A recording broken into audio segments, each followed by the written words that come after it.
Boa noite, acredito que agora já estamos.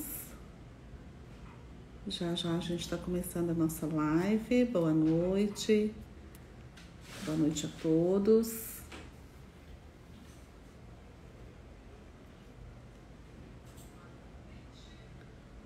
Boa noite, doutor Tiago, Ana Flávia, Denise.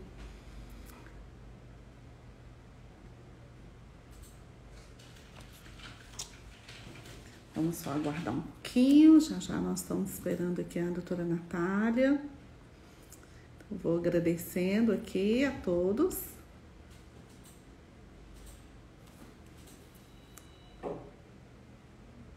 Acho que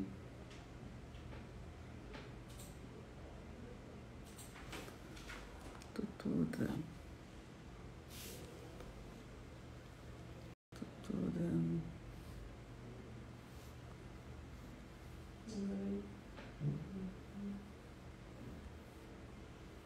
já estou aqui contando, doutora.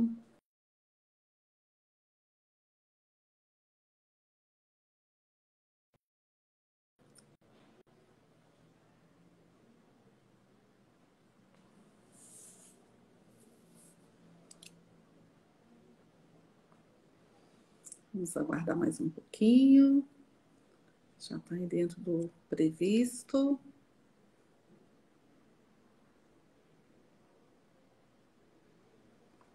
Hoje nós estamos aqui à noite, um tema de fundamental importância.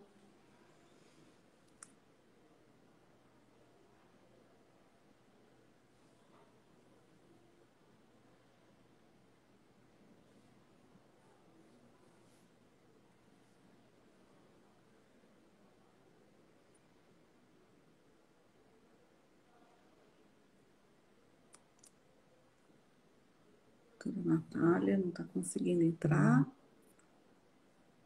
Vamos aguardar um pouquinho para ver se ela consegue estar entrando.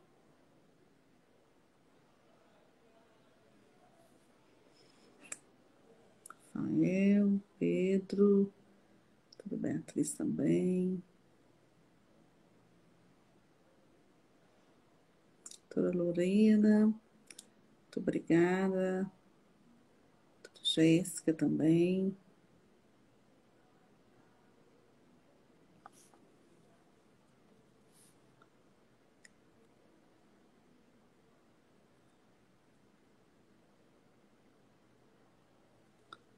Convidando aqui a doutora Natália novamente, vamos ver se vai dar certo.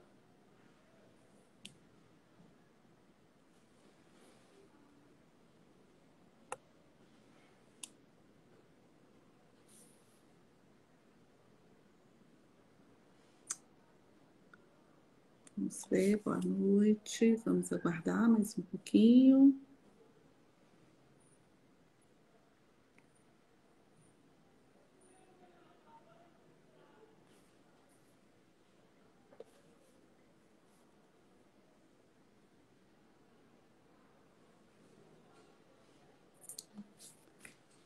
Estão todos me ouvindo?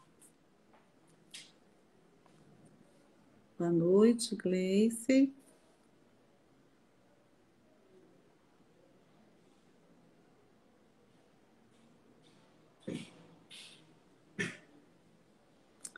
Está informando que a doutora Natália não está conseguindo entrar. Vou tentar mais uma vez. Doutora Natália. Convidar.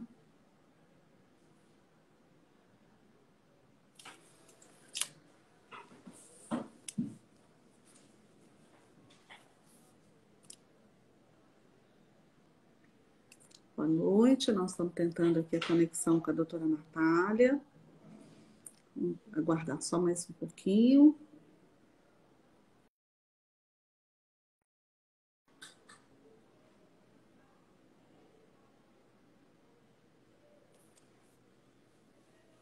Vamos ver aqui se ela conseguiu entrar.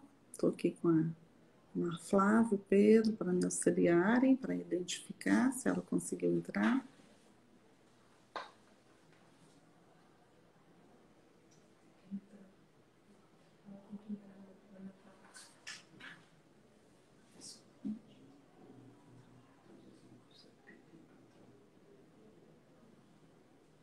Não está conseguindo.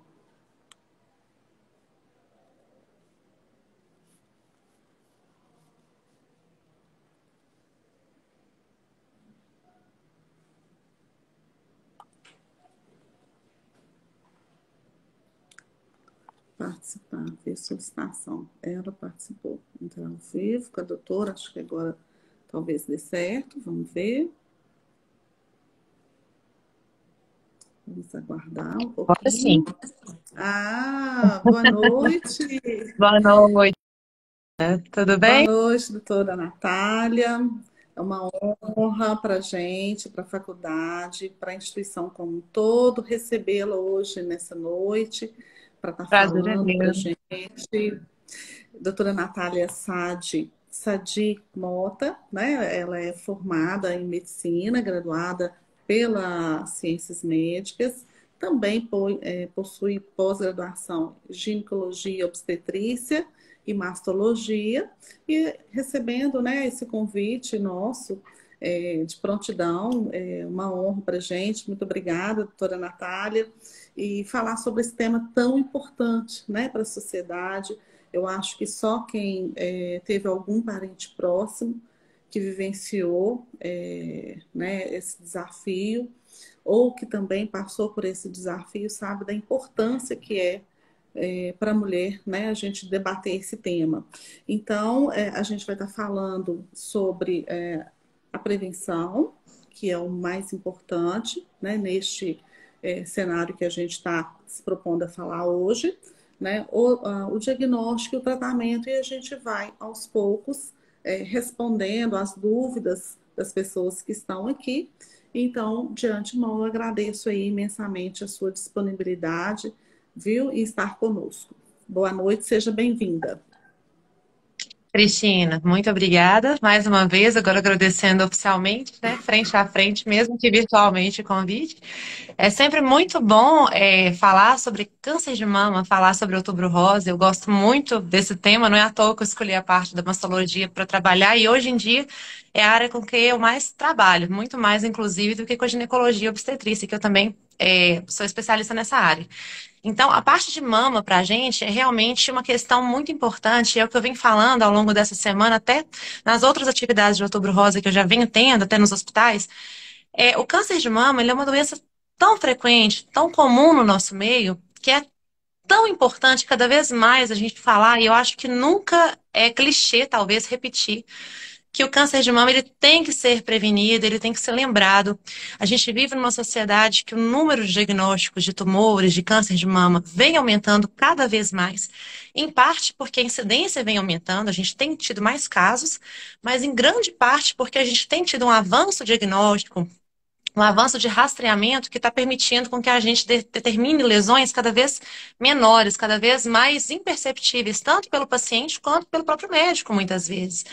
E os números realmente são alarmantes. A gente sabe que hoje em dia a população jovem, que até umas décadas atrás a gente não via com tanta frequência tendo câncer de mama, hoje em dia a gente percebe que esses números também têm aumentado. E isso vem preocupando a gente de uma maneira importante. As pacientes muito idosas também, que às vezes já estão fora da faixa de rastreamento, elas também estão tendo mais casos de câncer de mama, ou então o que acontece? Muitas vezes são pacientes que têm vergonha de falar que estão com alguma lesão, são pacientes que moram sozinhas, que estão desassistidas de família, são pacientes institucionalizadas que moram em asilos, em casas de repouso. Então, às vezes, tem uma dificuldade, a gente sabe que tem uma questão até social envolvida nisso aí. E a gente tem tido um pouco ainda, não vou falar um pouco, não, vou falar até bastante, dificuldade e atraso em algumas situações. A própria pandemia que a gente está agora saindo, né? Ela dificultou muito esse diagnóstico, ela teve um atraso diagnóstico muito importante para a gente. A gente participa da sociedade, eu sou membro da Sociedade Brasileira de Mastologia, e a gente vê os números que a gente tem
Oi, Cristina, agora você tá me vendo?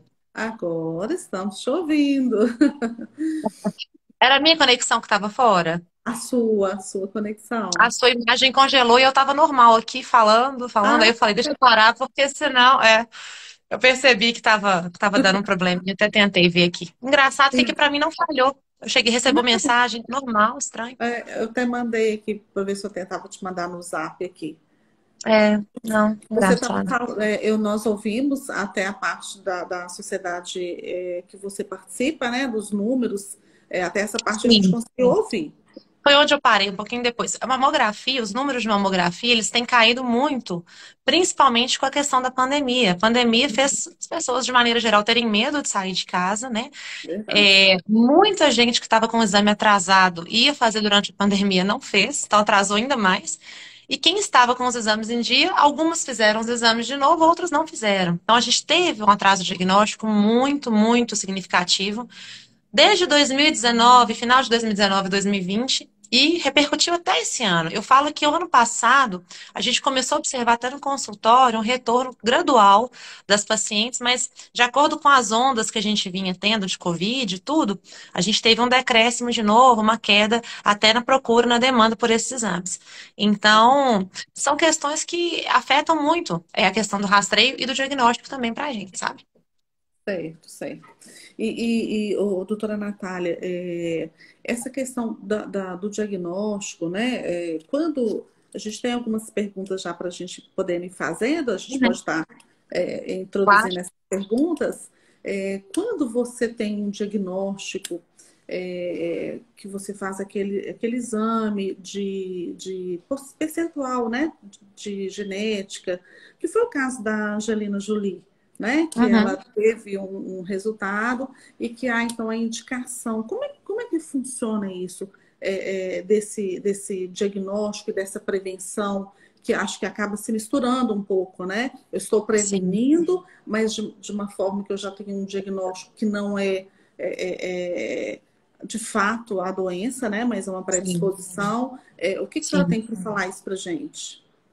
Olha, em relação à questão da predisposição, a gente sabe que existem alguns fatores de risco que são muito importantes, aumentam muito a chance de se ter um câncer de mama ao longo da vida, principalmente em pacientes mais jovens. Nessa faixa etária, quando a gente tem esse diagnóstico dessas condições que favorecem muito o risco, né? A gente até expõe para o paciente esse risco e a gente oferece algumas medidas que a gente chama de redutoras de risco. Tem medicações em alguns casos e tem a cirurgia. A cirurgia, ela continua sendo ainda uma das maneiras mais efetivas de redução de risco, nesses casos, de mutação genética, por exemplo. Então, o caso da Angelina Jolie foi uma mutação genética num gene que chama BRCA. É um gene que ele causa uma síndrome, ele causa uma série de alterações com predisposições a diferentes tipos de tumor, principalmente mama e ovário. Então, para quem Uhum, tem uma mutação de BRCA, o risco de ter um câncer de mama ou um risco de câncer de ovário, eles podem variar até cerca de 80% ao longo da vida. Então, é um risco muito alto. A gente sabe que quanto mais a mulher vive, mais chance ela tem de ter um câncer de mama. Não só a mulher que tem a mutação, quanto a mulher que não tem. Mas a mulher que tem a mutação, se ela tem a possibilidade de fazer a medida redutora de risco, para ela é muito importante que ela faça como maneira de se precaver. Não é que a chance vai zerar, mas uhum, a chance dela ter o câncer de mama ela cai muito consideravelmente. Então, uhum, nesses casos, a gente indica. Só que, para chegar nesse caso, para a gente ter esse diagnóstico de mutação, a gente tem que saber que a paciente tem alto risco. Para saber que a paciente tem alto risco, o que que a gente vai avaliar? Ela já teve um câncer de mama? Ela nunca teve? Ela tem familiares de primeiro grau, principalmente, que tiveram câncer de mama? Se sim, qual que foi a idade média do diagnóstico desses familiares? Eles tiveram câncer de mama com menos de 50, com mais de 50, com mais de 70? Foi um familiar só? Teve algum familiar que teve câncer de ovário, que já é um câncer mais raro? Teve algum familiar homem que teve câncer de mama? Porque o câncer de mama também acontece em homens, né? Então, tem alguns sim. fatores que são fatores de risco. Quando esses fatores estão presentes, a gente tem que pensar que essa paciente ela pode, a gente tem alguns algoritmos mesmo para ter um cálculo. A gente faz um Uhum, cálculo às vezes mais grosseiramente no consultório, mas a gente encaminha essa paciente ou para um geneticista que vai fazer essa análise genética, ou para o próprio oncologista que vai fazer uma avaliação mais pormenorizada. Eles uhum. têm ferramentas práticas do dia a dia que eles conseguem avaliar melhor esse risco. Em alguns casos, a paciente é candidata a fazer o teste genético. teste genético tem de mais de um tipo, mais de um lugar para ser feito. E Uhum. quando ele vem com alguma mutação conhecidamente, né, sabidamente, predisponente para o câncer de mama, a gente já tem essa indicação muitas vezes. E o convênio já autoriza, ela consegue fazer isso pelo SUS também. Então a gente já tem essa. Isso já é muito bem, vamos dizer assim, já é muito bem estipulado. Então, Aham. essas pacientes são candidatas. Alguns outros tipos de lesão também, precursoras, elas podem indicar umas medidas redutoras de risco, como se fosse a cirurgia, por exemplo, de mastectomia, que foi o caso Sim. da Angelina Jolie, que não tinha câncer propriamente dito, mas descobriu, né, se a pessoa tem um histórico familiar importante, faz um teste e descobre, é prudente que ela saiba dessas medidas e que se ela tiver vontade, ela possa fazer essas medidas redutoras de risco. Agora, em relação à questão da prevenção, Uhum. prevenção ainda hoje em dia, isso é uma coisa que tem muito mito a respeito disso. Eu estava até falando sobre isso ontem, inclusive lá no Mato Teresa, a gente estava conversando sobre isso. Tem muito mito sobre câncer de mama. Um deles é em relação à mamografia. Então, eu vou até falar um pouquinho disso, porque Sim. mamografia é uma coisa que as Que pacientes dá ficam medo. assim, e elas ficam angustiadas porque falam que dói, que incomoda, que eu não quero fazer. Deixa eu fazer ultrassom, doutor, isso é o tempo inteiro. Deixa eu fazer ultrassom, não quero fazer mamografia. E não é assim que funciona, gente. Mamografia é o exame de rastreamento por excelência. É o exame que faz a detecção precoce dos casos de câncer de mama. Não é o autoexame, não é a palpação, não é o ultrassom. O ultrassom ele tem indicação, ele ajuda muito a gente, ele é uma ferramenta importantíssima, mas ele não vai substituir a mamografia. A mamografia, ela tem uma redução direta da mortalidade do câncer de mama. Ela reduz mortalidade, são números já comprovados. Por quê?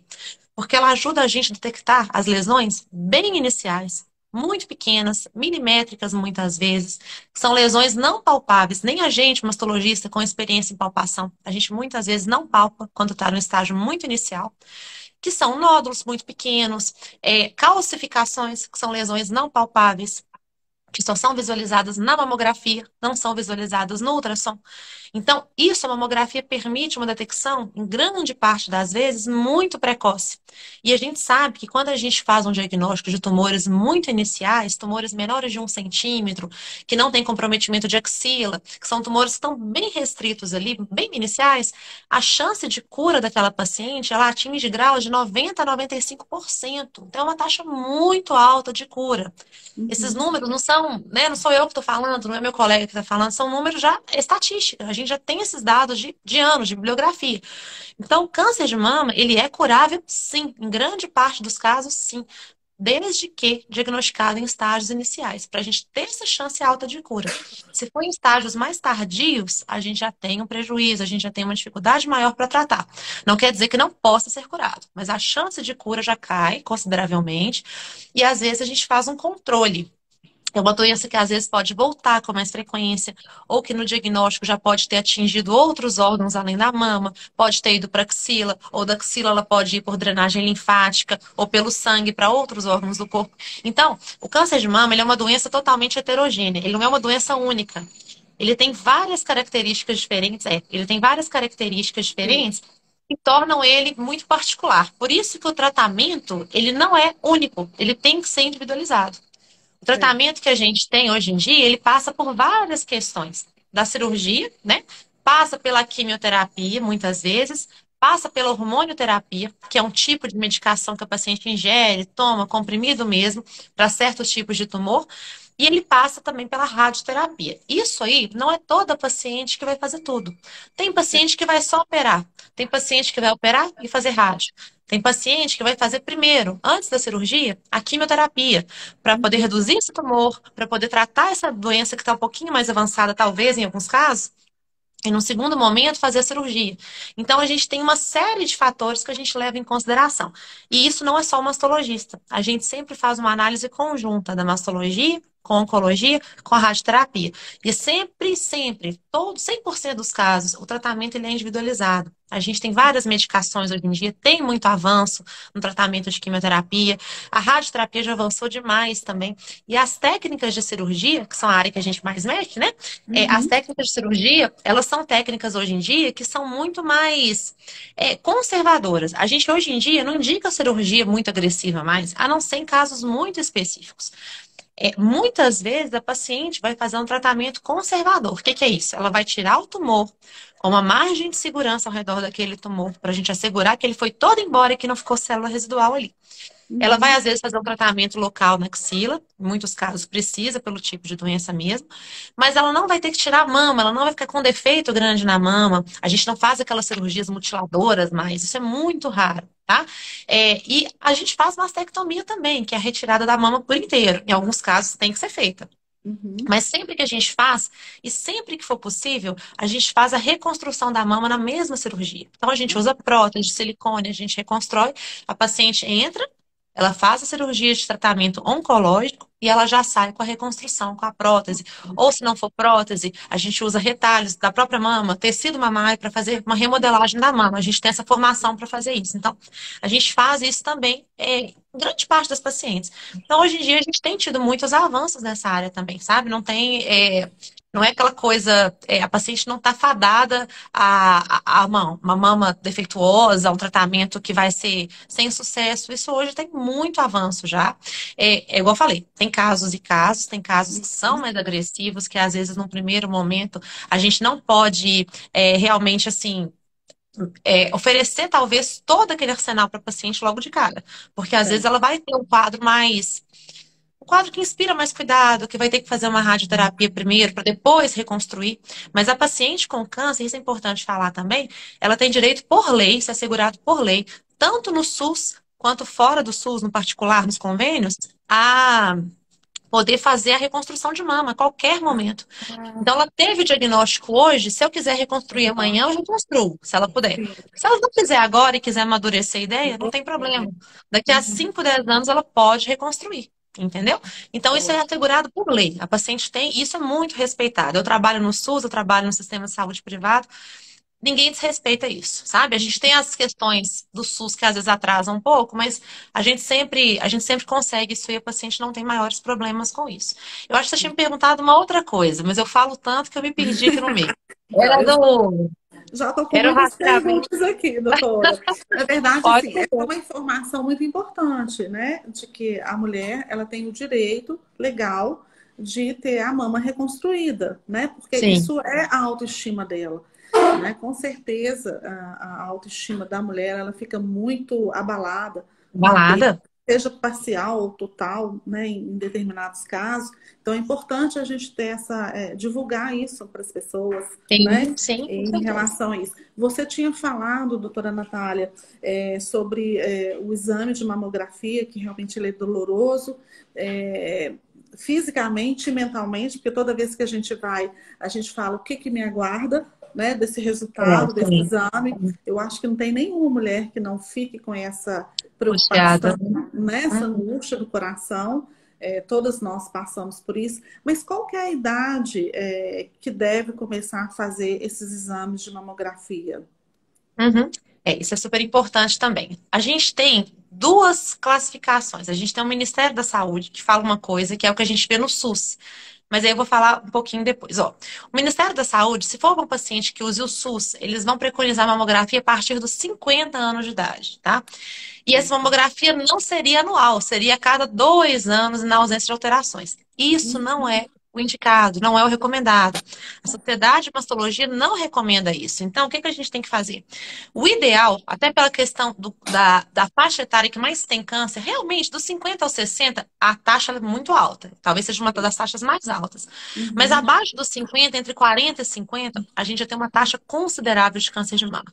Então, todos os estudos, eles falam pra gente que, e é o que a gente preconiza sempre, a partir dos 40 anos de idade, é indicada a mamografia anual para rastreio, para rotina, rastreamento. Então, a partir dos 40, ela tem que ser feita todos os anos, mesmo se não tiver alteração nenhuma. Isso para Certo. paciente de risco habitual. Paciente com prótese, sem prótese, não tem problema. Mamografia não tem contraindicação, tá? Até Uhum. pacientes grávidas, em alguns casos, a gente não faz de rotina em grávidas, não faz. Pela radiação, que mesmo muito pequena, é muito pequena, mas a gente não faz pelo risco para o bebê. Mas em alguns casos de doenças suspeitas na mama da grávida, a gente tem que usar uma proteção abdominal e tem que fazer. É muito raro, mas se precisar, a gente acaba fazendo, tá? Entendi. Mas as pacientes são indicadas a fazer da faixa etária dos 40 até os 75 anos de idade anualmente, tá? Antes disso, é feito também. A gente tem pacientes de alto risco, pacientes com mutações, pacientes com história familiar muito grande para câncer de mama, que tem um risco muito grande para ter um câncer. Essas pacientes muitas vezes fazem antes dos 40. Aí são casos bem individualizados, a gente tem protocolos. Mas se não Uhum. tiver risco nenhum aumentado, é de 40 a 75 anos. É setenta e O cinco. 75, Cristina, é relativo também. Eu estava até conversando isso ontem com uma paciente, porque é o seguinte. Hoje em dia, a gente sabe que as pessoas vivem muitos anos, né? Tem um Certo? estilo de vida mais saudável, tem uma qualidade de vida muito alta, muito boa. Então, a gente espera que as mulheres vivam mais e vivam cada vez melhor. Quando é assim, a gente não pode, a gente não tem tranquilidade hoje em dia de interromper com 75 anos. A recomendação é mínima até os 75. A gente pode Uhum. estender além disso. Claro que isso é individualizado. Tem caso que não vai ter indicação. Se é uma paciente, uma senhora que já está muito idosa, que tem muito problema de saúde, problema cardíaco, sem mobilidade, não sai de casa, não tem uma vida mesmo propriamente dita, Certo. é maldade eu tirar ela de casa, levar para fazer uma mamografia, que é um exame desconfortável. Às vezes ela não consegue nem andar, nem caminhar direito. A gente tem que olhar muito essas questões individualmente com o paciente. Mas se for uma paciente que tem condições de vida, eu tenho pacientes de 80 e tantos anos, 90, que estão super bem, né? Hoje a gente tem isso muito. São pacientes que às vezes têm indicação de fazer. Então isso tem que ser individualizado. Mas de 40 a 75 anualmente, pelo menos. Tá? Certo. Agora, outro fato importante, né? Assim, apesar da mamografia ser o que vai realmente detectar, mas o autoexame também é importante, né? Você se tocar, você perceber alguma alteração, né? Existe, eu já ouvi, não sei se isso é verídico, existe Uhum. um momento mais adequado para se fazer esse autoexame? Já ouvi Ó, dizer que assim, X dias depois da menstruação. uhum, uhum. Ó, foi até bom você ter tocado nesse ponto, que é outra coisa que eu gosto de falar. O autoexame, ele é importante, mas isso eu vou falar assim, até devagarzinho, porque isso é muito importante fixar. O autoexame não é considerado um método de rastreamento. Então, ele não é Hum. rastreio. Isso é muito importante, porque a gente recebe direto paciente falando que faz autoexame e que, por isso, às vezes, não vê necessidade de fazer exame, de mamografia, de ultrassom, fazer consulta. O Uhum. autoexame ele é importante, por quê? Porque o objetivo dele é fazer com que a mulher perceba alterações no seu corpo, conheça melhor sua mama, perceba a consistência que a mama tem, o volume que a mama dela tem, se ele está crescendo, se ele não está. Se está tendo alguma retração de pele, se tem alguma íngua na axila. Se ela notar alguma coisa, ela tem que ser direcionada já para uma mastologista para fazer essa avaliação. Isso é o ideal. Então, o autoexame, quando ele é feito, a gente recomenda que seja feito quando a mama está mais desinchada, com menos alterações hormonais, que seria em torno de uma semana, 2 semanas após a menstruação, tá? É a fase que ela está mais desinchada, porque antes do Uhum. período menstrual, a mama fica um pouco mais sensível, um pouco mais, até aumentado um pouquinho de volume por retenção hídrica, então isso aí pode atrapalhar um pouquinho. Mas o autoexame, apesar dele poder ser feito uma vez por mês e dar essa sensação, não é essa sensação, mas ele dá essa noção para a mulher de como a mama dela é, da anatomia dela, isso é importante para ela como mulher se conhecer. Ele não substitui e ele não é considerado um método de rastreamento. Então, isso é importante, porque as lesões iniciais, o objetivo do rastreamento é detectar lesões bem precursoras, Bem, bem no início. Se a gente palpa uma lesão, se a gente nota uma lesão visível a olho nu ali na paciente, provavelmente, nem sempre, mas provavelmente a lesão já está num estágio um pouquinho mais avançado, para ela ter é. ficado palpável, para eu já conseguir perceber. Então, a gente perdeu talvez aquele momento ideal de fazer o screening, fazer o rastreamento, lá quando ela está bem pequenininha, bem milimétrica. Então, assim, Sim. notou uma alteração? A recomendação é procure um mastologista, fato. Mas se não notar, mesmo no autoexame, independente, tem que ser feito o rastreamento. É isso que eu queria falar, porque senão o paciente não faz rastreamento. E elas são danadas para não fazer rastreamento, alegando isso também. Então, tem que ficar de olho. Verdade. Nós temos uma pergunta aqui que eu já vou fazer, da Denise. Qual a Uhum. chance de pequenos nódulos sólidos virar câncer? Olha, aí vai depender, Denise. Porque o que que acontece? Nódulo, gente, tem de vários tipos, tá? Tem os nódulos benignos, e aí tamanho não é documento, tá? O nódulo, ele pode ser benigno com 2 milímetros, 3, 4 milímetros, muito pequenininho. E ele pode ser benigno grande, palpável. Pacientes jovens, por exemplo, de faixa etária de 20 até 50 anos, muitas vezes elas têm nódulos grandes, múltiplos, dos dois lados das mamas, formam muito nódulo. E às vezes é um nódulo que quando a gente faz ultrassom, quando eu vou lá, hoje eu estava no ultrassom o dia inteiro. Quando a gente faz ultrassom, é um nódulo bem delimitado, com características de benignidade. Não é um nódulo que me inspira cuidado, não é um nódulo suspeito. É. Quando é assim, a gente faz às vezes, uma punção, uma biópsia, se for o caso, é caso a caso, e um acompanhamento depois que a gente tem o diagnóstico. O nódulo benigno, muitas vezes, ele não vai fazer nada de mal para o paciente, ele vai ficar lá. Seja Uhum. pequeno, seja grande, tá? Agora, o nódulo maligno, o câncer de mama, propriamente dito, ele pode ser grande, mas ele pode ser pequeno também. Então, ele Certo. pode ter 4, 5, 6 milímetros e ele pode ter esse tamanho e começar a crescer rápido. Ou ele pode, desde a instalação, já ser um pouquinho maior, desde a época do surgimento. Então, assim, o tamanho para a gente em mama não é tanto documento nesse sentido, para Uhum. diferenciar nódulo benigno e maligno. Tanto o benigno pode ser pequeno ou grande, quanto o câncer pode ser pequeno ou grande. Acontece que nódulos benignos normalmente não viram câncer, tá? O nódulo benigno, ele é benigno desde a origem e ele continua sendo benigno. Ele pode até crescer um pouquinho, mas ele continua sendo. Já o câncer, se eu for fazer uma biópsia dele, logo lá de cara, quando ele está bem inicial, ele já se mostra um câncer desde o início. O comportamento é diferente, mas a origem é desde o início, ela é a mesma. A natureza do nódulo é a mesma desde sempre, tá? Certo, certo. Obrigada, Denise, pela participação. Tem a pergunta aqui também da Dileia. Doutora Natália, deveríamos ir a um mastologista anualmente, como fazemos em relação ao ginecologista? Essa é uma boa pergunta. Olha, eu vou ser sincera, não, tá? Eu sou gineco, eu sou masto. Na verdade, não há essa necessidade de ir todos os anos ao mastologista para todas as pacientes. As pacientes que tenham fatores de risco, que tenham nódulos mamários, que tenham alguma doença da mama, eu falo doença, não é nem doença câncer. Tem doenças benignas da mama que realmente tem que ter um cuidado do especialista, que é o mastologista, sim. E aí esse controle pode ser anual, pode ser semestral. Mas tem pacientes de risco habitual, que a gente fala, pacientes que não tenham doença de mama nenhuma, que não tenham queixas mamárias, que não tenham fator de risco, história familiar importante, muitas vezes o controle com o ginecologista, ele já é suficiente. A Sim. função do ginecologista, também uma delas, tem várias, né, claro, uma delas já é fazer o encaminhamento para o mastologista nos casos que a gente detecte alguma alteração. Então, a paciente que tem algum nódulo que precisa ser investigado, a paciente que tem um histórico familiar, o ginecologista, quando ele pega a nossa história, quando ele colhe a nossa anamnese ali, ele já vai perceber talvez alguns sinais de risco, né? Talvez ele peça alguns exames para aquela paciente de mamografia, de rotina, ultrassom, já detecte alguma coisa, ele já encaminha normalmente para o mastologista. Ou se a paciente tiver alguma queixa mamária também, ou ele palpar alguma alteração. Aí sim, todos esses casos têm indicação de mastologista. Mas na rotina do dia a dia, se for um paciente com risco habitual e exames totalmente normais, a princípio não teria essa indicação formal, não, tá? Certo. Obrigada, obrigada, Dileia, pela participação. Doutora Natália, ainda em prevenção, que eu acho que é o mais importante, Uhum. alimentação. Eu acho que deve ser, assim, fundamental a gente estar atenta à fundamentação, que favorece e a que desfavorece também. Sim. E no caso, entrando nos fatores de risco e nos fatores de proteção, né, que a gente tem.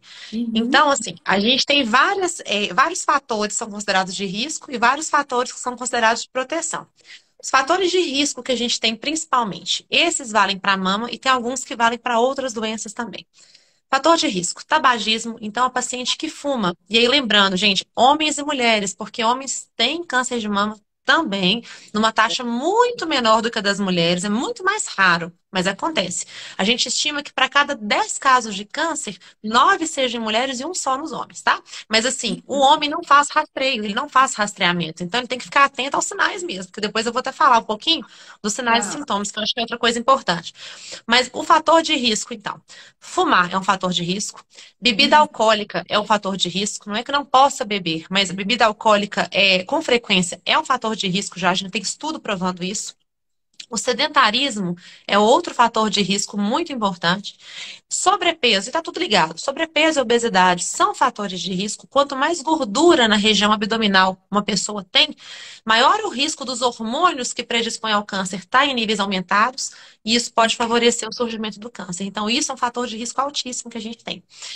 Outros fatores de risco, a própria questão da alimentação. A gente sabe que a alimentação muito rica em alimento industrializado, em gordura saturada, tudo isso, a gente não tem um alimento específico, mas a alimentação mais saudável, ela entra como fator de proteção. A alimentação mais artificial, mais industrializada e com muitas substâncias químicas que não são tão naturais, elas seriam um fator de risco também. As mamas densas, eles falavam sobre câncer de mama e mamas densas, tá? Mamas densas, o que que é a mama densa? Só para explicar, que isso é muito frequente, o paciente às vezes confunde isso. Mama densa não é mama grande, não é a mama jovem necessariamente, muitas vezes é, mas nem sempre. A nossa mama, ela tem gordura e tem glândula, em quantidades variáveis. A composição básica é essa. Tem paciente que tem mama muito gordurosa, muita gordura, pouca glândula. A paciente pode ser magra, pode ser gordinha, e a composição da mama nem sempre acompanha o biotipo do paciente. Às vezes sim, mas nem sempre. Então, a mama, quando ela tem muita glândula e pouca gordura, a gente fala que a mama é densa. E a mama densa, ela oferece um pouco de dificuldade para a gente visualizar as lesões perto dela. Porque a imagem, eu faço exame de ultrassom, essa parte de imagem, quando a gente vai lá na imagem para ver, as imagens que a glândula forma, a cor da glândula no aparelho de ultrassom, é uma área muito, muito semelhante, muitas vezes, a alguns nódulos que a gente tem. Então, às vezes, pequenas áreas ali, pequenos nódulozinhos, eles podem ficar despercebidos no meio daquele tecido. E, às vezes, a gente tem dificuldade de dar um diagnóstico em mama densa. Isso acontece um pouquinho. É mais difícil de ser avaliado, tá? E alguns estudos falam que a mama densa também seria um fator de risco para ter, porque tem muita glândula, tendo mais glândula, teria mais chance de formar câncer. Então, tem as duas coisas aí. Mas o que a gente sabe sim, certo? É que em alguns casos de mamas densas, a gente tem mais dificuldade de fazer a detecção precoce de lesões, pela dificuldade mesmo de enxergar bem essas lesões, tá? Em alguns casos. Agora, Entendi. os fatores, desculpa, eu te cortei, Cristina, pode falar. Não, não entendi. É isso que eu estou falando. Tem mais uma Ah, pergunta aqui, mas pode finalizar. tá. Não, só para concluir a parte do fator de proteção, o que que a gente tem de fator de proteção? A amamentação é um fator de proteção já conhecido, então a gente sabe que quanto mais tempo se amamenta, quanto mais meses e quanto mais anos se amamenta, menor a chance de ter um câncer de mama. Quanto mais tempo a gente fica exposto a hormônio, teoricamente, maior a chance. Então, se a gente menstrua muito jovem, se a paciente hoje em dia menstrua com 9, 10 anos e ela vai ter a menopausa dela, que é a parada de menstruação, com mais de 50, ela ficou muitos anos da vida dela ovulando, menstruando. Isso expõe ela a muitos meses, muitos anos de vida com hormônios, e isso poderia favorecer também o surgimento do câncer de mama. Então, quanto mais tarde se entra na primeira menstruação e quanto mais cedo se entra na menopausa, menor esse intervalo e menor a chance de ter o câncer de mama. Isso é outra coisa. A idade da primeira gravidez, quando a paciente tem filhos muito jovem, ela tem menos risco de ter câncer de mama. Então, se a gente tem filho mais jovem, o risco é menor. É tudo que a gente não tem hoje em dia, porque hoje em dia as mulheres trabalham muito, não param em casa, trabalham, não param em casa, adiam a maternidade ou não viram mães. Verdade. Então, o fato de não ser mãe, o fato de não amamentar e o fato de demorar para ter filho são fatores de risco. A gente sabe que são fatores de risco. Isso não quer dizer que a paciente que tenha isso vai ter câncer. E nem Claro. quer dizer que aquela toda saudável, que faz academia, que alimenta bem, nunca vai ter. A gente tem de tudo. A verdade é essa. Entendeu? Verdade. Então, tem uma pergunta aqui que eu acho que vai até encaixar com o que você já falou, doutora Natália, da professora Camila. A reposição hormonal pode elevar risco de câncer de mama? Pode sim. Ela não só pode, como ela aumenta, tá? O câncer, a reposição de hormônios, sim, é um fator que a gente já não tem mais dúvida. Ele aumenta o risco de câncer de mama, sim. A gente sabe que as terapias de reposição hormonal são usadas com doses pequenas de hormônio. A gente não usa muita dose mais. E a gente tem vários tipos de reposição. Uma delas usa até DIU, Mirena, outras usam adesivo, gel, comprimido. Tem de tudo quanto é tipo hoje em dia. Está muito desenvolvido, né? Porém, o uso do hormônio, seja tópico, seja oral, na reposição de hormônio, ele predispõe sim ao câncer de mama, ele aumenta esse risco. Agora, a questão a gente tem que olhar para isso com um olhar diferente. Essa questão é um problema? É um risco altíssimo que a paciente não possa correr? Na grande maioria das vezes, não. Se a paciente tiver um câncer de mama prévio, já tratou um câncer de mama, ela tem contraindicação absoluta a fazer reposição de hormônio. Não pode. Então, a paciente teve um câncer hoje. E ela está com 40 anos. Daqui a 10 anos ela entrou na menopausa, 10, 15 anos. Ela pode lá na frente entrar com reposição de hormônio? É contraindicado, a gente não tem segurança para usar. Nem aqueles hormônios mais fraquinhos, via vaginal, que a gente tem hoje em dia, uma gama variada, é contraindicado. Não existe estudo que dê embasamento e tranquilidade para a gente usar. Agora, a paciente que não tenha risco, que tenha só talvez um histórico familiar ou outro muito mais distante, que não tenha lesão nenhuma de mama, que esteja com os exames ginecológicos em dia, prevenção do colo do útero, parte ultrassonográfica, os exames de mama principalmente, mamografia, ultrassom, quando indicado, né? Em dia, se tiver com tudo isso ok, sem nenhuma lesão suspeita, e não tiver nenhum outro fator de risco, não for uma paciente obesa, não for uma paciente que tenha outros fatores de risco para outras coisas também, ela não tem não tem que ter aquele receio absurdo de usar, se for indicado. A gente não deixa a gente não proíbe o paciente, vamos dizer assim, de usar a reposição, porque tem paciente, Cristina, que não tem qualidade de vida por conta da Sim. menopausa. Né? Uhum. Tem paciente que tem muito calorão, muito fogacho, o paciente não pode sair na rua. Eu já tive paciente assim, eu tenho colegas que têm casos assim. Então, É. tem paciente que não pode ficar sem usar, porque senão, coitada, ela não vai ter vida. Só que aí a gente tem que olhar. Não só pela questão do câncer, questão de trombose, outros riscos de outros tumores, a gente tem que avaliar isso tudo. Mas É. para a mama especificamente, se a paciente não tiver outros fatores de risco importantes, pessoais e familiares, a gente não contraindica a reposição só por esse aumento que ela tem. Não é um aumento altíssimo, mas é um aumento que a gente sabe que é significativo, tá? Certo. Obrigada, viu, professora Camila, participando aqui também com a gente. Doutora Natália, eu sempre tive uma curiosidade muito grande. Minha mãe teve câncer de mama, ela faleceu por causa do câncer de mama. A irmã dela também teve, veio a falecer. Então, eu também tenho essa indicação de não utilizar, né? Mas e as gerações futuras? A gente escuta assim, algumas coisas, a gente não sabe se é verdade ou realmente é comprovado cientificamente. Quando você tem, no caso, a minha mãe, pula-se uma geração, a próxima tem que tomar mais cuidado. Já ouvi algo nesse sentido? Não necessariamente, Cristina, isso aí é assim, o seu histórico, por exemplo, você tem duas familiares, né? É Uhum. o histórico que é considerável, tem que ficar muito atenta. Mas, assim, de maneira geral, não existe essa questão de pular uma geração e vir em outra. Se vocês tiverem. Por que acontece? O câncer de mama, todo câncer é uma doença genética, é uma alteração genética. Você pode nascer com essa alteração que você herdou dos seus familiares, ou você pode não nascer com nada, e por É. causa do estilo de vida ou de algum outro motivo, você adquiriu uma mutação. Então, isso é muito variável. Na grande maioria das vezes, a gente não descobre de onde veio, né? A gente não sabe se veio com você do seu nascimento ou se veio Uhum. depois. Muitas vezes, os testes genéticos não mostram nada pra gente. A gente fica naquela dúvida. Então, o que acontece é o seguinte.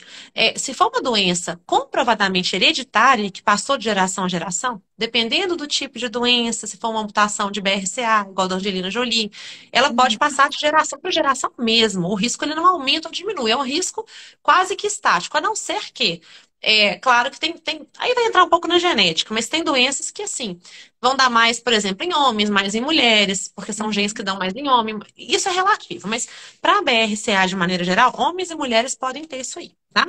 Então, É. assim, não depende tanto do sexo, não depende tanto se é filho, porque se meu avô teve uma mutação e passou para minha mãe, que é filha dele, essa minha mãe pode ter passado para mim. Eu posso estar carregando esse gene no meu organismo sem manifestar. Meu filho pode herdar esse gene e por aí vai. Então, dependendo do gene, ele pode ser dado. Vai depender muito do tipo de alteração que é, sabe? Mas a questão é, muitas vezes a gente tem mais de um membro na família com câncer de mama, e quando a gente faz um estudo genético daquele pessoal, daquela mesma família, aquele estudo genético não mostra alteração. É genética conhecida. Então, são casos familiares, a gente vê que tem uma predisposiçãozinha ali, porque a família manifestou em mais de um parente, dois, três, às vezes muitos mesmo, mas às vezes o teste genético ele é traiçoeiro, porque ele não mostra. E a gente fica naquela dúvida. Só que o risco ele não existe, porque a gente tem mais de um ou dois familiares diretos ali de primeiro grau que tiveram. Então, assim, isso é muito particular dependendo do tipo de condição que a gente está tratando. Se for uma doença hereditária, uma mutação hereditária herdada, ou se não for. E aí muda um pouquinho, sabe? Uhum. Tem mais uma pergunta aqui, deixa eu ver aqui. A Luana participando aqui, o uso de anticoncepcional por muito tempo pode potencializar o câncer de mama? Olha, o anticoncepcional já é diferente o estudo dele em relação de reposição de hormônio. A gente tem muito estudo em relação a essas duas questões. A gente não contraindica o uso de anticoncepcional, até pelas doses baixíssimas que a gente tem, e porque as pacientes que fazem uso de anticoncepcional normalmente são pacientes antes da menopausa. Antes da menopausa, o risco para o câncer de mama existe, mas é um risco ainda um pouco menor, sabe? Então, Sim. assim, não, os estudos que a gente tem hoje em dia, eles ainda não trazem aquela definição, aquela conclusão 100% falando, não, aumenta risco. A gente tem vários estudos até recentemente em alguns andamentos. E eles não são conclusivos quanto a isso. É diferente da reposição de hormônio, que já é mais taxativa. A questão do uso de pílula por si só. Para ovário, por exemplo, ele pode ter um efeito benéfico muitas vezes. Para a mama é uma coisa ainda um pouco em cima do muro, mas não é uma contraindicação. A gente só contraindica em pacientes sabidamente portadores de câncer de mama. Essas pacientes não podem usar hormônio de maneira assim, nenhuma, nenhuma. Mesmo naqueles tumores que não respondem ao hormônio, a gente não tem embasamento, porque câncer de mama, como tem vários subtipos, alguns deles respondem ao hormônio, estrogênio, progesterona, outros não respondem. E mesmo aqueles que não respondem, que não teriam teoricamente alteração com o uso de hormônio, a gente não tem nenhum subsídio, nenhuma segurança para usar pílula anticoncepcional, hormônio de reposição. Zero. Então, teve câncer, infelizmente, nesse ponto, é tudo contraindicado. Se a paciente precisar prevenir gravidez, por exemplo, a gente usa o DIU, que a gente tem vários tipos de DIU, que são não hormonais. O DIU de prata, DIU de cobre, DIU de prata com cobre, a gente tem muita opção. Certo. Então, a gente usa um DIU, por exemplo, sem hormônio, tá? Não pode usar DIU com hormônio, não pode usar adesivo, anel vaginal, nada Uhum. dessas coisas. Não sendo isso, paciente, só por essa questão, a gente não contraindica, não, no dia a dia, não. Tá certo. Obrigada, Luana, pela participação. Doutora Lúcia, professora, obrigada, seja bem-vinda. Agradecer a todo mundo aqui, né? Doutora Natália, a gente já falou muito sobre a prevenção, a gente falou um pouco também sobre o diagnóstico e o tratamento, para a gente poder também, depois, você mencionar a questão do câncer de mama de homens, né? Porque, Uhum.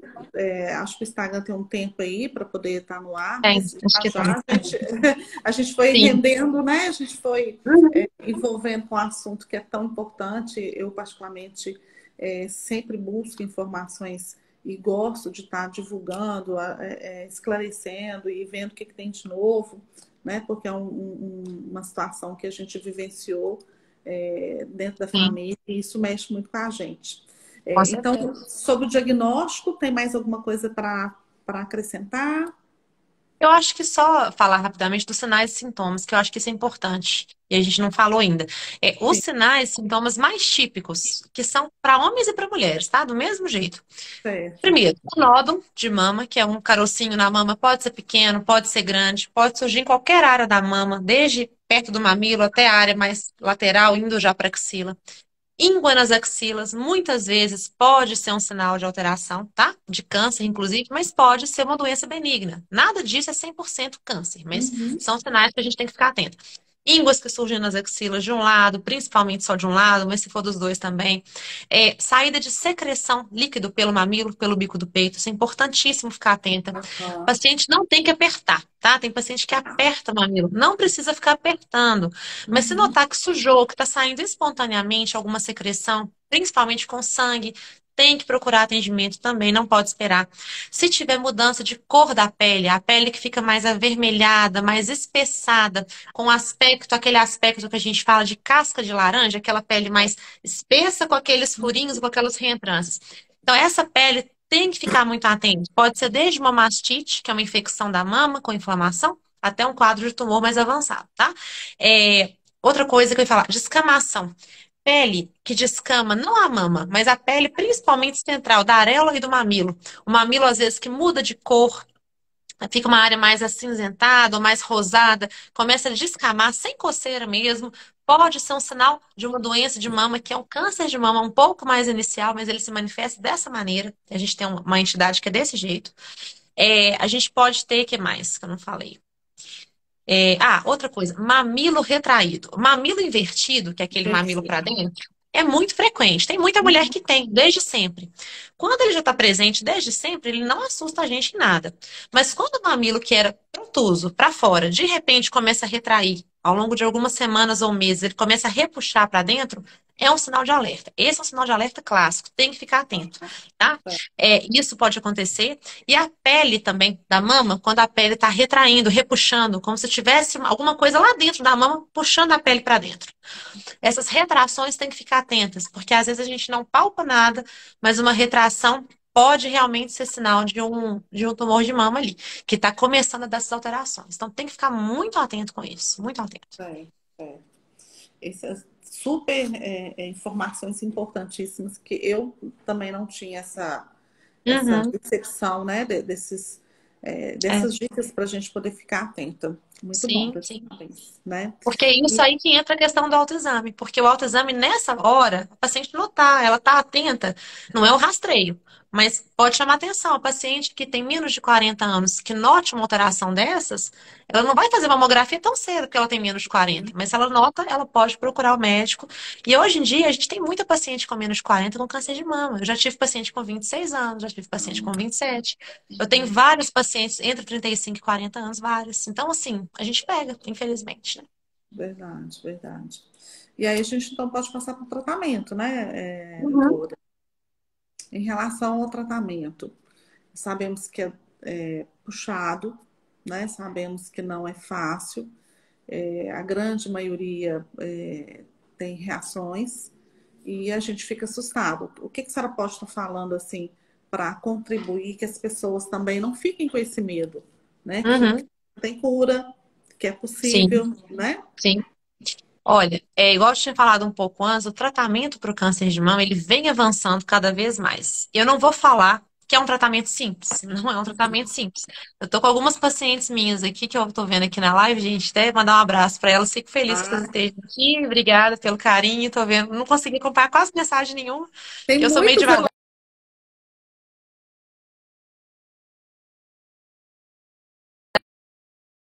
Tô vendo os elogios aqui. Minha conexão. Tem Achei muitos que minha conexão ia elogios, cair viu, de novo. doutora? Ai, meu Deus. Oi? Tá cheio de Já até elogios de tremei. doutora. Oh, que bom. Espero que esteja sendo de bom proveito a live, com bastante informação boa no dia a dia, né? Porque eu acho que é o que a gente precisa mais assim no dia a dia, mas fico satisfeita. Mas Verdade. então, o tratamento ele vem avançando muito. A gente sabe que ainda tem muitas questões aí que podem ser melhoradas, a gente espera que melhore. Mas assim, voltando. A cirurgia, a parte cirúrgica. Hoje em dia, as cirurgias são cada vez menores. A gente faz menos cirurgias do que fazia antes. A gente tem alguns procedimentos que são feitos em consultório. Eles não substituem cirurgia. Mas, por exemplo, se eu precisava fazer uma biópsia antes, dentro do bloco cirúrgico, abrindo o paciente, hoje em dia é muito raro eu ter que fazer isso. É um caso ou outro mais específico. Muita coisa eu já resolvo com um aparelho especial, com uma agulha especial, guiado por ultrassom, com anestesia local, dentro da sala de ultrassom. Quando eu vou para cirurgia, é câncer mesmo, aí eu tenho que ir para cirurgia. Eu não tenho nada ainda que me dê segurança de não operar essa paciente, tá? Mas se eu opero, as minhas cirurgias hoje em dia, não minhas, falo nós mastologistas no geral, Uhum. as nossas cirurgias são cada vez mais conservadoras, são cada vez mais estéticas. Claro que o objetivo não é ser estético. A gente tem que tratar o câncer primeiro, não tem jeito, é o principal foco. Mas se a gente puder unir a estética junto e tentar fazer, deixar aquela mama da paciente melhor, a gente tem pacientes com mamas muito volumosas que sempre quiseram reduzir a mama, por exemplo, e aí tem que tratar um tumor. A gente consegue, hoje em dia, pelo próprio convênio da paciente, a gente consegue, isso é autorizado por lei. A gente faz aquela reconstrução e aí entra a reconstrução. Tem paciente que entra, trata o câncer e sai com a mama reduzida, sai com a mama levantada, sai com a mama às vezes mais bonita do que ela entrou na cirurgia. Então isso acontece hoje em dia com muita frequência, já no dia a dia. Cada caso é um caso. Então, assim, a cirurgia ela tem sido mais estética, sim. Não é uma cirurgia plástica, não é, mas ela tem sido, a gente tem esse cunho estético, essa preocupação com o resultado cada vez mais importante. A questão do tratamento complementar, do tratamento adjuvante ou neoadjuvante que a gente fala, que é aquele tratamento antes da cirurgia, em alguns casos, ou depois da cirurgia. Aí entra muitas vezes a radioterapia. A radioterapia, ela não é super simples, mas ela também não é hoje um procedimento que a gente usa uma dose altíssima. A gente consegue focar a radioterapia mais na área do tumor, faz uma dose menor no restante da mama, usa uma proteção no restante do tórax para prevenir complicações no coração, no pulmão, que são órgãos que estão coladinhos ali na mama, né? Então a gente tenta realmente assim fazer toda essa questão de ter essa proteção extra para o paciente não sofrer outras complicações. Pode acontecer? Pode. A pele da radioterapia é uma pele que fica um pouquinho mais sofrida naquele início. Ela dá aquela queimadinha que a gente fala, fica mais escura, fica mais sensível. Tudo isso ainda, infelizmente, faz parte do tratamento. A gente não consegue cortar, às vezes, 100%, mas a gente tem maneiras de prevenir. Até óleos que a gente passa, cremes que o radioterapeuta orienta, algumas medicações que diminuem muito esses efeitos. E a quimioterapia, que é a tão temida quimioterapia, né? Ela ainda tem alguns efeitos colaterais, a gente sabe que tem, não é um processo simples, mas aí entra a questão. Cada paciente responde de um jeito. Isso é muito interessante. Assim, a gente vê muita paciente tratando e a gente vê como que o resultado, assim, como que as consequências, os efeitos colaterais, eles variam de paciente para paciente. Tem paciente que não tem muita coisa, tem paciente que fica muito nauseosa, que tem muita dor articular, tem paciente que fica muito indisposta, emagrece, fica com confusão mental. Pode acontecer, não quer dizer que vá. Tem muita paciente, hoje a maioria não tem. E a gente tem medicações boas hoje, cada vez mais eficazes, para tratar os efeitos colaterais também. Lembrando que um dos efeitos mais temidos da química é a perda de cabelo, né? Quando Uhum. a gente vai falar em quimioterapia, a gente não sabe o que é pior para a mulher muitas vezes. Se é a sensação que ela tem de perder a mama, que é o símbolo da mulher, né? Basicamente. Sim. Ou se é a questão do cabelo, que as pacientes todas se preocupam com a questão do cabelo. E hoje em dia a gente tem até uma touca, não sei se já viram falar, que ela é oferecida, é um tratamento que às vezes o convênio cobra, mas nem sempre, costuma ser às vezes um tratamento por fora. Mas se a paciente não quer perder o cabelo, ou quer minimizar a perda de cabelo, ela usa essa touca faz um resfriamento no couro cabeludo, então ela diminui o metabolismo no couro cabeludo, as drogas que a gente usa da químio, elas atingem menos essa área, e o cabelo cai pouco ou não cai quase nada. E acontece. Mas mesmo para quem não tem condição de fazer ou para quem não quer fazer, o cabelo ele volta. Eu nunca vi nenhuma paciente que não tenha retorno do cabelo, quase que logo depois da quimio o cabelo já começa a crescer. Os meus pacientes hoje em dia, inclusive uma minha, que encontrei com ela semana passada, o cabelo tá imenso. Eu assustei quando eu a vi assim, porque tinha um tempinho. Ainda brinquei com ela e falei, nossa, que cabelo bonito, porque o cabelo dela cresceu numa velocidade. E assim, eu brinco que o cabelo, pra gente, pra autoestima nossa, ele é muito importante. Mas eu Verdade. digo assim, no contexto de um tratamento desse, que a gente sabe que tem muito impacto social, a pessoa deixa às vezes de socializar, de interagir, tem um impacto familiar, porque a pessoa tem que ter um apoio de família. Não são todas as pacientes que têm apoio familiar, não são todas as pacientes que têm apoio do marido quando adoecem, isso é fato, é triste, infelizmente a gente Verdade. vê. E ao mesmo tempo a gente vê muito apoio também dos homens. Assim, eu vejo assim as famílias, grande parte delas dando muito suporte para as pacientes. Claro que um caso ou outro não, mas a gente vê isso muito.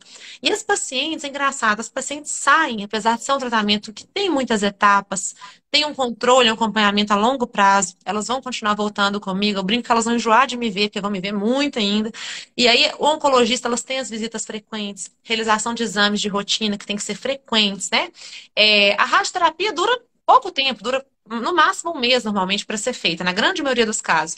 Já a quimio demora mais meses, né? Porque são ciclos de 3 em 3 semanas, por exemplo. Então, às vezes leva 4 a 6 meses para ser concluída, em alguns casos mais tempo. Então, é tudo muito variável. É um tratamento longo, a gente sabe que muitas vezes é um tratamento longo. Não é um tratamento isento de efeito, porque a cirurgia vai ter efeito, vai ter uma repercussão no corpo da paciente. A quimioterapia vai ter, a hormonioterapia, que é um tipo de tratamento que a gente usa para pacientes que tenham tumores que respondam ao hormônio, é separado. A gente tem os efeitos da rádio. Todos eles podem ter efeitos em menor ou em maior grau. Mas o que eu queria falar é que hoje em dia a gente tem um aperfeiçoamento maior dessas técnicas, isso vem sempre melhorando. Eu nunca vi ter tanto estudo novo, quase a cada mês, igual a gente tem na mastologia, impressionante. E isso vem sendo aperfeiçoado. Eu acho que isso vai cada vez sendo mais aperfeiçoado. A gente tem terapias-alvo hoje, que são medicações que a gente usa específicas para tipos específicos de tumor. Então, isso é muito específico para o tipo de doença que aquela paciente X tem, e não para outra. Para outra vai ter um outro tratamento mais adequado. Então, isso facilita muito, a gente consegue dar um tiro mais certo na doença que a gente quer tratar, ao invés de ter que atirar em tudo quanto é canto, a gente vai específico no que a gente tem. E isso facilita muito a questão de diminuir efeito colateral, porque eu não tenho que dar uma dose altíssima, talvez, daquela medicação, e não tenho que sair dando vários tipos de droga, de medicação, para atingir vários tipos de receptor, porque eu já sei que aquela paciente vai responder a esse aqui, que é aquele tipo de receptor específico. Então, isso é muito bom para a gente. Isso é uma coisa que uns anos atrás, umas décadas atrás, a gente não tinha tanto. Hoje em dia, a gente está tendo isso muito. Então, isso favorece demais, sabe? E, assim, É pensar que não é sentença de morte. Isso é uma coisa também importante. verdade. É, câncer de mama não é sentença de morte, sabe? A gente sabe que existem estágios e estágios, doenças e doenças, mas a grande maioria, igual eu falei mais cedo, elas são doenças muito passíveis de cura.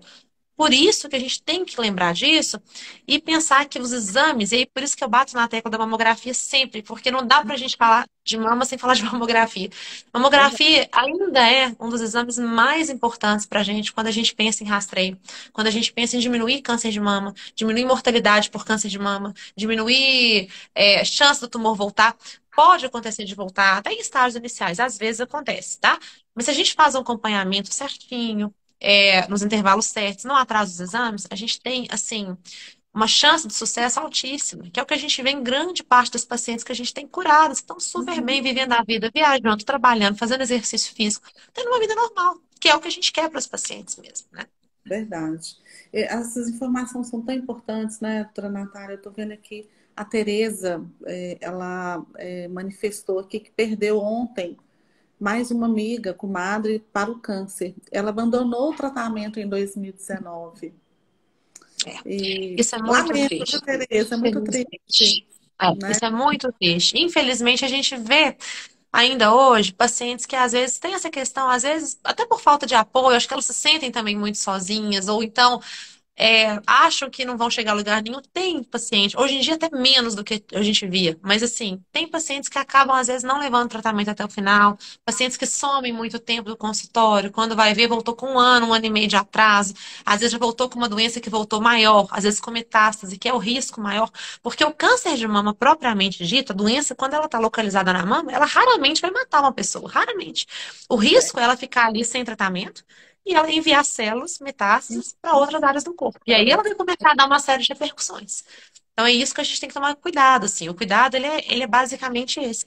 Por isso que quanto antes a gente pegar e atacar na raiz mesmo, maior a chance que a gente tem de ter sucesso nisso aí. É muito importante. A gente sabe que não é fácil ficar indo no médico no início de 3 em 3 meses, depois de 6 em 6, depois vai de ano em ano. É assim. Mas a gente sabe que não é fácil, exige muita disciplina, muito autocuidado, muita força.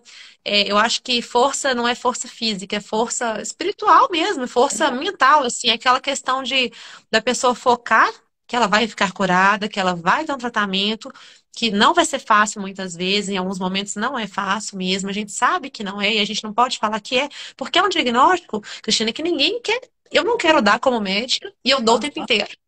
E eu não queria ouvir para um familiar meu, para mim, a gente não quer ouvir isso, a gente não está preparado, né? Então, assim, não é bom. Até para a gente que lida com isso com uma certa naturalidade, porque é o nosso dia a dia, é um diagnóstico que pesa, sabe? Assim, no final do dia, dependendo do dia de trabalho, a gente vai para casa com uma sensação ruim de ver quantas pessoas, às vezes jovens, saudáveis, que estavam com a vida indo ali de vento em popa, você tem que surpreender dando um diagnóstico desse. E eu que faço biópsia, faço a parte de imagem, eu tenho paciente que eu atendo no consultório, tem uma lesão suspeita, eu faço a biópsia, o paciente volta 1 ou 2 semanas depois comigo com o diagnóstico, sabe? Então, assim, a gente acompanha o paciente o tempo inteiro. Querendo ou não, a Uhum. gente cria aquele vínculo com o paciente e você sente pela incidência do câncer de mama tá tão alta que o tempo inteiro a gente, né, a gente recebe isso. Então, eu acho que assim, visto que todos nós estamos expostos, estamos sujeitos, assim, né, quem tá com 20 e tantos, quem tá com 30, 40, até quem tá com 90, tá sujeito a ter. O que que nos resta? Quando a gente tem que fazer o rastreamento, ficar atento ao rastreamento. Quando a gente não está mais na faixa etária do rastreamento, se a gente notar qualquer alteração, é procurar o atendimento quanto antes e não negligenciar. Você tinha me perguntado do câncer de homens, né? Em homens, ele é Aham. muito raro, mas ele manifesta da mesma maneira daqueles sinais que eu falei da mulher. São as mesmas coisas. Uhum. Então, o homem que note algum nódulo na mama, íngua na axila, saída de líquido pelo mamilo, aumento de volume, tem que procurar mesmo. A gente tem doenças benignas da mama do homem também, várias delas, mas a Uhum. gente tem um câncer de mama. A gente não pode negligenciar para depois, no futuro, também não passar um susto maior, não ter mais dificuldade no tratamento, na condução do caso dele também. Certo. E a especialidade também é a mesma, né? O mastologista, o homem Sim, pode sim, procurar esse com especialista, certeza. né? Nós lidamos com homens e mulheres, a especialidade ela é mista mesmo. Claro que o grosso nosso é mulher, porque câncer de mama ele é 90% quase das vezes em mulher, né?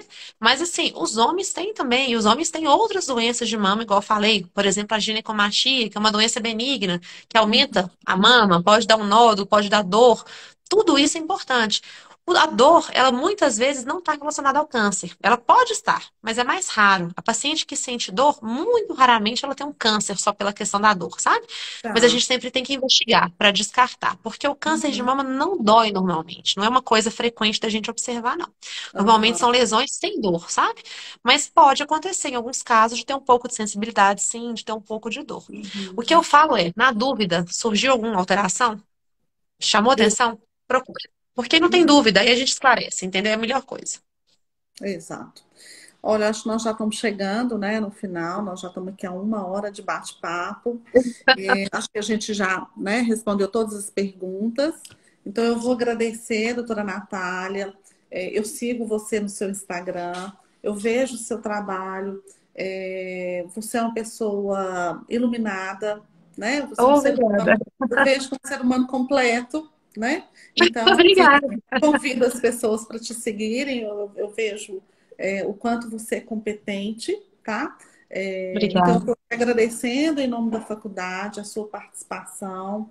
Estou vendo aqui os elogios, os parabéns, e eu agradeço demais, porque eu sei da importância desse tema para a nossa Sim. sociedade, né? A gente tem que sim debater, falar várias vezes, porque é muito comum a gente ver pessoas achando que comigo não vai acontecer, né? Sim, sim, É muito comum, não tem problema, eu sou sim. forte.